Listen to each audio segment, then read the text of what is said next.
मैं पत्रकार खुशी श्रीमाल आपका हार्दिक स्वागत करती हूं। आज 4 जनवरी संडे को खास खबरें देखते हैं फटाफट खबरों में। देखिए, जहां तक कैलाश विजयवर्गीय का सवाल है, वो मध्य प्रदेश के कद्दावर नेता हैं, इंदौर के वजनदार नेता हैं। हमने विजयवर्गीय का वो वक्त भी देखा है जब वो इंदौर के महापौर थे और इंदौर को नगर निगम को जो आर्थिक क्षति हो रही थी, जो सरकार से पैसा लेना था, वो नहीं मिलने पे उन्होंने अनशन भी किया। उनके व्यक्तित्व को लेकर मुझे कोई चिंता नहीं है, लेकिन हाल फिलहाल के ये 2 साल मनमोहन सरकार के और इसके पहले के 18 साल, कई बार उनकी कुंठा सामने आई कि मैं हाथ बंधे हुए हैं, हाथ कटा ठाकुर हूँ। और उनकी जहाँ तक पवित्रता का सवाल है या उनके जहाँ तक आक्रामक शैली का सवाल है, तो पिछले दिनों विधानसभा में वो मुख्यमंत्री से ये भी कह चुके हैं कि सारा पैसा क्या उज्जैन को ही दिया जाएगा। इससे साफ झलकता है कि उन्हें चिंता तो है, लेकिन इन 2 सालों में ये देखने में आया है कि विजयवर्गीय बगैर नाखून के शेर साबित हो रहे हैं। वो बार बार कहते हैं सुनवाई नहीं हो रही है, अधिकारी नहीं सुन रहे हैं। ऐसे ही आप महापौर पुष्यमित्र भार्गव भी अलापते हैं।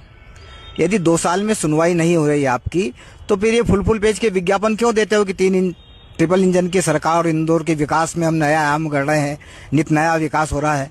या तो ये विज्ञापन झूठे हैं या आपकी जो हताशा है, आपका जो रुदन है, वो झूठा है। और जहाँ तक ये भागीरथपुरा मामले का सवाल है, इसमें पहले दिन से ही स्थानीय पार्षद कमल वाघेला, विधानसभा के विधायक जो कि मंत्री भी नगरीय प्रशासन मंत्री हैं, वो महापौर, इन सब का नाकारापन सामने आया है। क्षेत्र के लोगों का कहना है, कमल वाघेला को हम लंबे समय से बता रहे थे कि पानी गंदा आ रहा है, बदबूदार पानी आ रहा है, लेकिन उन्होंने ध्यान नहीं दिया। क्योंकि इसलिए ध्यान नहीं दिया कि वो कैलाश परिक्रमा में लगे रहे। 2 साल पार्षद बने, लेकिन क्षेत्र के लोगों का कहना है कि उनका भागीरथपुरा की समस्याओं पर कोई ध्यान नहीं था। कैलाश जी जब आते थे तब जाते थे, जब नहीं होते थे तो कैलाश जी का गुणगान करते थे। रही कैलाश जी की बात, तो इससे बड़ा दुर्भाग्य क्या होगा कि उनके विधानसभा क्षेत्र में इतना बड़ा हादसा हुआ। उन्होंने अपने बेटे आकाश विजयवर्गीय को पूरे विधानसभा क्षेत्र की जिम्मेदारी दे रखी है, लेकिन ना तो बेटे कुछ कर पाए, ना मंत्री कुछ कर पाए। और पिछले 1 सप्ताह से निरंतर उल्टी दस्त के मरीजों की संख्या अस्पतालों में बढ़ती जा रही थी। उस इलाके के एक दवाई दुकानदार का तो ये कहना था कि जितनी दवाइयाँ उल्टी दस्त की 2 साल में नहीं बिकी, उतनी इन 15 दिनों में बिक गई।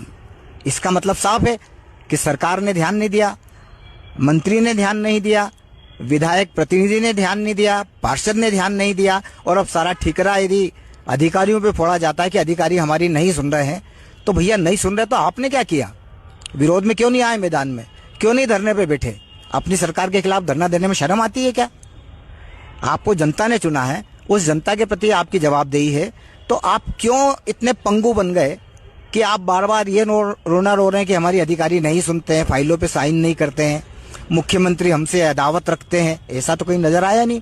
और यदि ऐसा था तो इतनी ताकत कम से कम कैलाश विजयवर्गीय में तो है कि वो सार्वजनिक रूप से ये कहना चाहें तो कह सकते हैं कि मुख्यमंत्री हमारे क्षेत्र की नहीं सुन रहे हैं, इसलिए मुझे मजबूरन मैदान में आना पड़ा। लेकिन वो ऐसा नहीं करेंगे।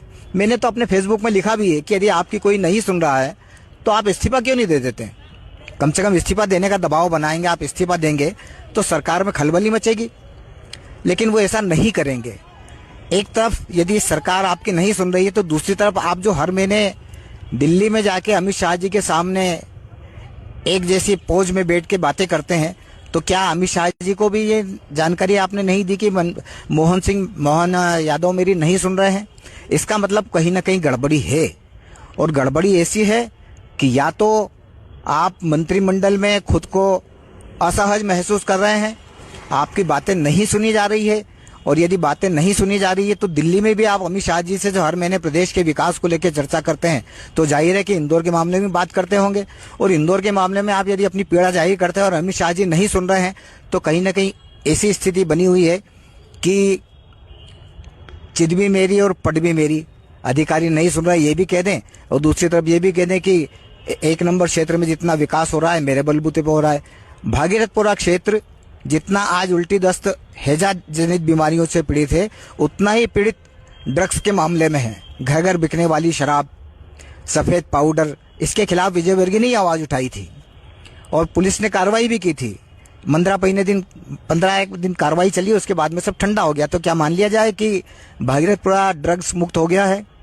क्या मान लिया जाए कि जो 14 मौतें हुई हैं जहरीले पानी से, वो बहुत ही गलत हुई है?